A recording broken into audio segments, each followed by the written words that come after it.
Praise the lord. అపోస్తల కార్యం 20వ అధ్యాయం 35వ వచనం. మీరును ఇలాగ ప్రయాసపడి బలహీనులను సంరక్షింపవలననియు పుచ్చుకొనుట కంటే ఇచ్చుట ధన్యము అని చెప్తున్నాడండి.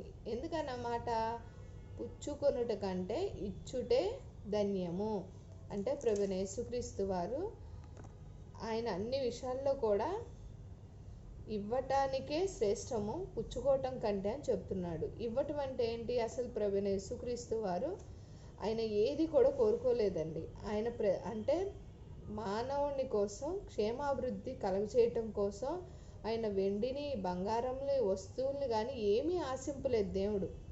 అసలు ఎందుకు ఆ దేవుడు కాబట్టి ఆశింపలేదా అంటే, మానవ రూపిణిగా వచ్చిన ఎవరండి? 100% మానవుడు, 100% దేవుడు కదా ప్రభువైన యేసుక్రీస్తు వారు. అలాంటప్పుడు మానవ రూపంలో ఉన్నప్పుడు ఆశలు ఉన్నవంటారా? అయినా సరే ప్రభువైన యేసుక్రీస్తు వారు దేవుడు కాబట్టి, అదే 100% దేవుడు, 100% మానవుడు. మరి మానవుడి రూపంలో మరి వెండినైను బంగారంనైను వస్త్రములైను ఆశింపలేదు. ఏం ఆశించాడు? ప్రతి ఒక్క మానవుడు ఏ ఆత్మ నశించిపోకూడదని ఇచ్చుటకే, ఏకంగా తన ప్రాణాన్ని ఇచ్చుటకే సిద్ధపడ్డాడండి. అంటే ఎంత గొప్ప ధన్యత మనం కలిగి ఉన్నాము అంటే, మనం ఇచ్చుటలో శ్రేష్టంగా జీవించాలి కానీ పుచ్చుకోవటంలో కాదు. ఇచ్చుటలో ధన్యంగా జీవించమంటున్నాడు. అంటే ఎందుకు? ఇచ్చేవారముగా ఉండాలి మీరు, పుచ్చుకొనుట కంటే ఇచ్చుట ధన్యము అని అందుకే చెప్తున్నాడు. ఎంతసేపు వాళ్ళేమిస్తారు వీళ్ళేమిస్తారు వాళ్ళే అంటే కొందరు అంటారు చూసారా, అక్కడికి వెళ్ళినా మేమే ఇవ్వటం, ఇక్కడికి వచ్చినా మేమే ఇవ్వటమా అన్నట్టు కూడా కొందరు చాలామంది ఉంటాయండి. అంటే అన్ని చోట్ల కాదు, కొందరు ఏంటంటే వాళ్ళు ఎక్కడికి వెళ్ళినా సరే తీసుకోవడానికి ఇష్టపడతారు కానీ ఇవ్వడానికి అస్సలు ఇష్టపడరండి. అది ఎంతసేపు ఎదుటోళ్ళ దగ్గర ఎంతసేపు అన్ని విషయాల్లో కూడా 1-2 విషయాలు కాదు, అన్ని విషయాల్లో కూడా ఎక్కడికి వెళ్ళినా సరే వాళ్ళు ఇవ్వడానికి కనీసం వాళ్ళు చెప్పాలంటే ₹1 పెట్టడానికి కూడా ఇష్టపడరు.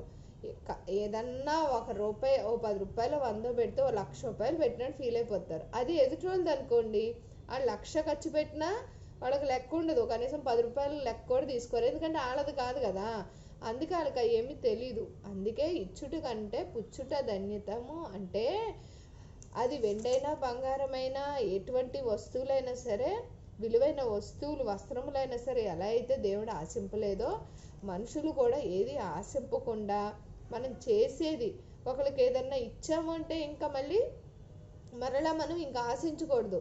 వాళ్ళు ఇవ్వకపోనండి తిరిగి అంటే సాయం చేసినప్పుడు, లేదంటే మనకున్న దానిలో ఇచ్చినప్పుడు ఇంకా అది మనం ఇంకా మళ్ళీ మనం అంటే అడిగి తీసుకునే వారిగా కాకుండా ఇచ్చాము అంటే ఓకే, ఇంకా వాళ్ళకి ఇచ్చాం, వాళ్ళు ఉండగలిగితే మనకి ఇస్తే సరే, లేకపోయినా సరే అనుకొని ఇవ్వాలి. అప్పుడే ధన్యత కింద అవుతుంది.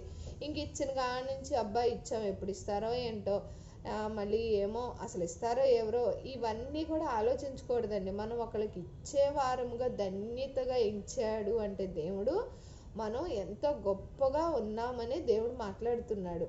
ఇచ్చుట అంటే చాలా ధన్యత. ఇక్కడ పుచ్చుకునే విధానం కాకోకుండా ఇచ్చేవారముగా ఉండాలని మొట్టమొదటిగా దేవుడు ఆశిస్తున్నాడు. అంటే అన్ని విషయాల్లో కూడా 1-2 కాదండి, మనకున్న దానిలో ఇచ్చేవారముగా ఉండాలి. ఎవరైనా సాయం అడిగారు అనుకోండి, అప్పుడేంటి కొన్ని విషయాల్లో మనకున్న దానిలో శ్రేష్టమైనది ఇవ్వాలి. ఇప్పుడు మనకున్నాం అనుకోండి, ఏమైనా వండుకున్నా చేసుకున్నా లేకపోతే ఏమైనా ఉన్నా, ముందు ఉన్న దానిలో శ్రేష్టమైనది తీసి వాళ్ళకి పెట్టాలి. అంతేగాని అంతా తినేసి అడుగు పొడుగు ఇచ్చేసేసి అబ్బో నేను కానీ ఇచ్చాను, నేను కానీ చూసుకున్నా, నా అంతట కాదు అని చెప్పి అలా ఉండకూడదు. ఎందుకంటే ఇచ్చుట ధన్యం అంటే అది శ్రేష్టమైనది ఉండాలి. ఏదో పనికిరాందో, నీకేదో చినిగిపోయినాయో, లేదంటే ఏదో అస్సలు ఎందుకో చెప్పాలంటే ఒక పెళ్ళు ఉన్నాయనుకోండి, ఈ పెళ్ళు రాయవనుకోండి, అవి ఇచ్చినప్పుడు ఇంక ఉపయోగం ఏముంది? చక్కగా నీకున్న దానిలో కలిగింది మేలైంది ఇచ్చారనుకోండి, అప్పుడు చక్కగా అనిపిస్తుంది. అంతేగాని ఏదో అలా ఇచ్చేసేసేసి మేము కానీ ఇచ్చాం అనుకోవడం కూడా చాలా తప్పండి. అన్ని విషయాల్లో కూడా 1-2 కాదు, మనుషులు చేసేది తక్కువ, చెప్పుకునేది ఎక్కువైపోతుంది. అసలు చేసేది తక్కువ అంటే ఇప్పుడు సెల్ఫీలు కూడా అయిపోయినాయి. ప్రతిదీ ఏదో చేయటం. మేము కానీ పాపం వాళ్ళు ఏదో ఆహారం ఆకలి అయ్యో లేకపోతే ఏదో ఉన్నారనుకోండి, వీళ్ళేదో గొప్పకు పెద్ద వెళ్ళిపోయి ప్యాకెట్లు అలాంటివి ఇచ్చేసేసి, కవర్లు అలాంటివి ఇచ్చేసేసి ఫోటోలు దిగడం, అవి పెద్ద పెట్టుకోవడం మేము కానీ చేసామంటాం. ఏమండి, వాళ్ళకి లేక పోనీ ఏదో ఉన్నారు, మీరు ఇచ్చారు, ఓకే కదా. దానికి కూడా చెప్పాలంటే పబ్లిసిటీ అనమాట. అది ధన్యత అంటారా? నీకు ఉన్న దానిలో ఇచ్చావు అంటే అది శ్రేష్టం. ఓకే, వాళ్ళని చూసావు, నీకు జాలనిపించింది, నువ్వు ఆహారం ఇచ్చావు అంతే. ఆ ఆహార పొట్లం కూడా ఇచ్చేసేసి నేను కానీ పెట్టాను, నేను కానీ చూసుకున్నాను. ఏంటండి అసలు లోకం ఎటుపోతుంది అసలు? అంటే ప్రభు యేసుక్రీస్తు వారు ఏకంగా ప్రాణాన్ని ఇవ్వడానికి ఇష్టపడ్డారే, మనం చిన్న చిన్న విషయాల్లో కూడా ఆ మాత్రం ఇవ్వటానికి కూడా అసలు మనసు ఒప్పపోతే ఇంక దేనికి అసలు? అన్ని విషయాల్లో కూడా దేవుడు మాట్లాడుతున్నాడండి. మనం ఇచ్చేవారముగా ధన్యంగా ఎందుకు ఉండాలంటున్నారు?